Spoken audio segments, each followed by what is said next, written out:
ଭାଇନା ଉଡ଼ିକି।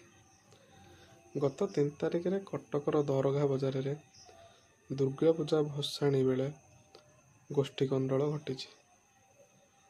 ମାନେ 2ଟା ଗୋଷ୍ଠୀଙ୍କ ଭିତରେ ଝଗଡ଼ା ଲାଗିଛନ୍ତି।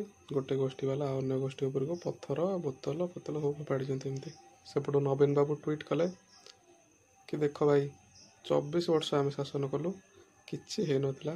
ଇଏ ଆସୁ ଆସୁ ଲ ଆଣ୍ଡ ଅର୍ଡ଼ର ଫେଲ୍ ହେଇଗଲା। ପୋଲିସଙ୍କ ଉପରେ ବହୁତ ପ୍ରେସର, ସେମାନେ କିଛି କରିପାରୁନାହାନ୍ତି, ସେମାନେ ଇନକ୍ୟାପାବୁଲ୍ ଅଫ୍ ହ୍ୟାଣ୍ଡଲିଂ ଦ ସିଚୁଏସନ୍। ଏମିତି ଏକ୍ସ ଆକାଉଣ୍ଟରେ ଲେଖିଲେ।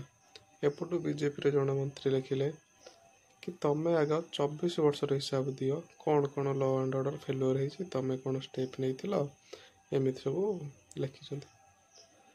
କିନ୍ତୁ କଥା ହେଉଛି, ଏବେ ଯେଉଁ କର୍ଫ୍ୟୁଟା କଟକରେ ଲାଗିଛି, ଇଣ୍ଟରନେଟ୍ ନାହିଁ କି ଦୋକାନ ବଜାର ବନ୍ଦ ଅଛି, ଲୋକମାନେ ବହୁତ ହଇରାଣ ହେଉଛନ୍ତି। ପରିବାପତ୍ର ନାହିଁ, ଡେଲି ଏସେନ୍ସିଆଲ ଜିନିଷ ଗୋଟେ କିଣିବାକୁ ହଇରାଣ ହେଉଥିବେ। ତମେ କେମିତି ସିଚୁଏସନ୍ଟାକୁ ସଲ୍ଭ କରିକି ରାଜନୈତିକ ବା ପଲିଟିକାଲ ବୟାନବାଜି ନ କରି ଏଗୁଡ଼ାକୁ ସଲ୍ଭ କଲେ ଲୋକମାନେ ବହୁତ ଉପକୃତ ହେବେ, ଖୁସି ବି ହେବେ।